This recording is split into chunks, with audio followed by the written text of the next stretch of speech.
मैं पोलो मैदान में 8:30 बजे धरना स्थल पर मैं आत्मदाह करूंगा। भाई हम अब जीने का क्या रह गया, जब है जो वैसे भी है जो एक एक रोटी के लिए मर रहे हैं। तो भाई जो सारा भारत का देश आज़ाद हुआ था, हम लोग आज़ादी की लड़ाई लड़े थे। तो अगर देश में अगर यही है जो अगर न्याय नहीं मिले तो उस दिन मरना ही मेरे लिए वाजिब रहेगा। आपने चेतावनी दिया है 15 तारीख को आत्मदाह करेंगे, क्यों करेंगे, क्या मामला है? सर, मेरा नाम जयशंकर प्रसाद गुप्ता हुआ। चट्टी चौक पर है जो 20-25 साल से है। मैं खुशी इलेक्ट्रिक रिपेयर, पंखा, आयरन दुनिया जहान का रिपेयर करके अपना जीविका उपार्जन किया करता था, जिसमें मैं अपना और अपना परिवार का भरण पोषण करता रहा था। वहाँ श्याम कमती नाम का एक अपराधी है जो पुलिस पर भी है हमला कर चुका है, पुलिस का पिस्टल छीनने का भी काम किया है। चारों का भाई दारू बेचने और पीने में जेल जा चुका है। मेरे साथ रंगदारी मांगा गया, जो अगर चट्टी चौक पर रहना है तो तुमको यहाँ रंगदारी देना ही पड़ेगा, नहीं तो यहाँ पर चट्टी चौक पर नहीं रहने देंगे। यहाँ मंदिर है बजरंगबली का मंदिर, वहाँ से लेके सुधा बूथ तक जो है डेयरी, वहाँ तक ये लोग जितना साग सब्जी फल दुनिया जहान जो भी मछली बेचता है सबसे पैसा वसूलता है तब बेचने देता है। तो ये मेरे साथ भी है जो घटना दिसंबर 7, 12, 21 को है। मेरे साथ रात्रि 8:30 बजे मार किया, दारू पी के मेरा कपड़ा उपड़ा फाड़ दिया और कहा जो दुकान बंद करो। मेरा दुकान में ताला भी बंद कर दिया। जो यहाँ पर रहना होगा तो हम जो कहेंगे उसके हिसाब से चलना होगा और पैसा महीना तुमको देना होगा, नहीं तो नहीं रहने देंगे। मार करने के बाद हमने थाना पर 7 तारीख को गया, आवेदन दिया। पंचायत चुनाव उस समय में चल रही थी। 8 तारीख को माननीय डीएसपी साहब को, एसपी साहब को, डीएम साहब को, एसडीओ साहब को दिए। लास्ट में है जो आईजी साहब को भी दिए, सीएमओ बिहार को दिए, डीजीपी बिहार को दिए। सारा चीज़ है देने के बावजूद भी कहीं कुछ नहीं हुआ। तो हमने 6ठा महीना 25/6 को हमने आमरण अनशन पर बैठ गया धरना स्थल पर। धरना स्थल पर बैठने के बाद है जो सीओ बहादुरपुर, डीएसपी साहब और मदन प्रसाद स्थानीय लहरियासराय थाना प्रभारी, बहादुरपुर थाना प्रभारी, इन लोगों के द्वारा आश्वासन दिया गया जो ठीक है, जो वो सरकारी भूमि है वो सबको अतिक्रमण मुक्त करवा देते हैं, उसमें कोई दिक्कत है? हम कह नहीं सर, कोई दिक्कत नहीं है। आप लोग की मैं स्वेच्छा का आदर करूंगा। आप लोग जो बोल रहे हैं जो कोई नहीं रहेगा तो हम भी नहीं रहेंगे, हमारा कोई बपौती थोड़े है। अगर हम रहेंगे तो भाई जो सब रहेगा तो हम भी रहेंगे। तो वो बोला जो नहीं। आत्मदाह करने का जो आपने प्लान किया वो क्यों किया?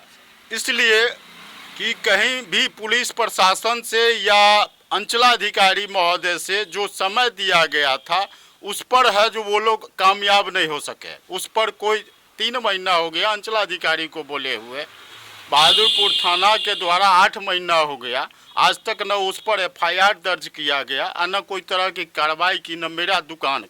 क्या मेरे पास पुलिस थाना जाना मेरे लिए गुनाह की बात होती है? अगर किसी लोगों को अगर कोई मारता है तो पहला है जो अगर वो अगर मार नहीं कर सकता तो जाता कहाँ है? थाना का शरण में जाता है।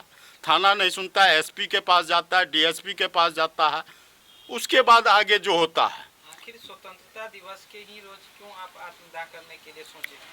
भाई हम अब जीने का क्या रह गया, जब है जो वैसे भी है जो एक एक रोटी के लिए मर रहे हैं।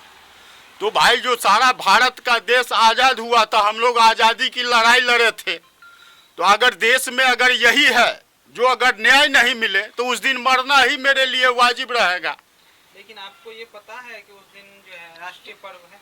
राष्ट्रीय पर्व है तो मैं सब कुछ मानते हुए वैसे भी तो मर रहा हूँ। मेरे पास तो कोई ऑप्शन नहीं है। 5-5 बच्चे को मैं पढ़ा रहा हूँ इस महंगाई में, बिना दुकान का। अगर मान लीजिए अगर वहाँ दुकान नहीं रहेगा तो अतिक्रमण मुक्त कीजिए। मेरा सामान है जो वहाँ फंसा हुआ है, सारा चीज़ अपना है जो घर पर या जहाँ होगा देश विदेश कहीं हम जाके अपना रोजी रोटी का तो तलाश करेंगे।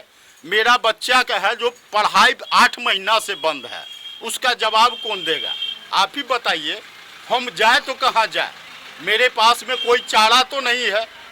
आश्वासन देने के बावजूद भी है जो थाना प्रभारी सीओ बहादुरपुर के द्वारा कुछ नहीं हो रहा है। जब सीओ को अगर ये डीएम साहब को कहा जाता है या एसडीओ साहब कहा जाता है, उनका बात नहीं मानता तो मेरा कौन बात मानेगा?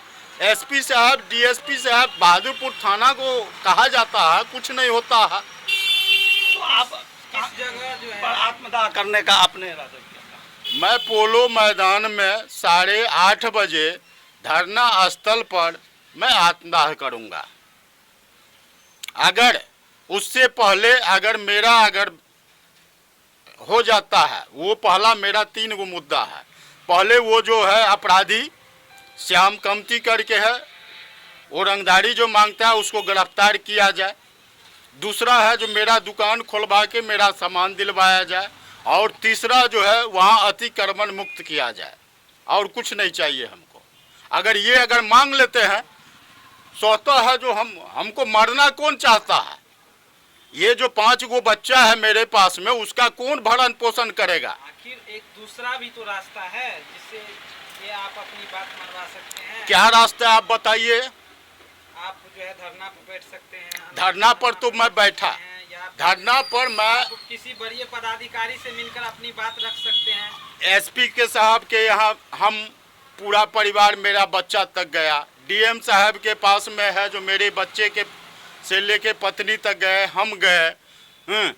डीएसपी के साहब के पास में गए, आईजी साहब को आवेदन दिया। इससे बड़ा आप कौन बड़ी पदाधिकारी है दरभंगा जिला के अंतर्गत? दरभंगा जिला से ऊपर जाइए आप। ऊपर सीएमओ को भी हमने दिया है, ये आवेदन है सीएम को दिए हुए हैं।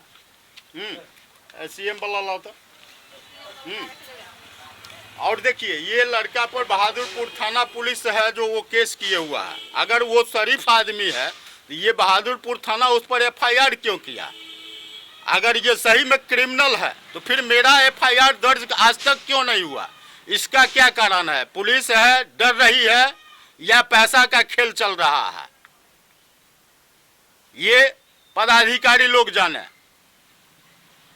तो आप बिल्कुल फैसला कर लिया है 15 तारीख को। फैसला अगर कर लिया आपका है। कोई सुनवाई नहीं होता तो नहीं, अगर सुनवाई होती है 14 तारीख को तक, कोई तरह का अगर डिसीजन नहीं होता है तो 15 को 8:30 बजे मैं आत्मदाह करूंगा। और इसका जिम्मेवारी यहाँ का प्रशासनिक होंगे। क्या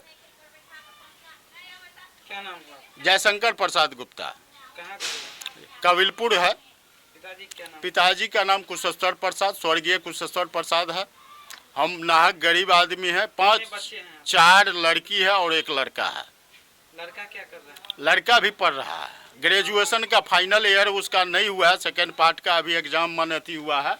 ये सीएमओ और डीजीपी तक हमने है जो आवेदन दे चुका है। अब इससे बड़ा तो पदाधिकारी बिहार में नहीं होती है। आप जनता दरबार में, सीएम के जनता जी। दरबार में जाके मिले? नहीं, सीएम के जनता दरबार में हम नहीं गए। ऑनलाइन उनको माने है जो ये हमारा जो दर्द था हमने आवेदन दिया। और यहाँ यहाँ एसपी साहब को है जो भेज दिया गया, वो भी मेरे पास में है जो मैसेज आया मोबाइल पर। लेकिन किसी भी प्रकार का कोई कार्रवाई नहीं थाना स्तर से किया गया आज तक।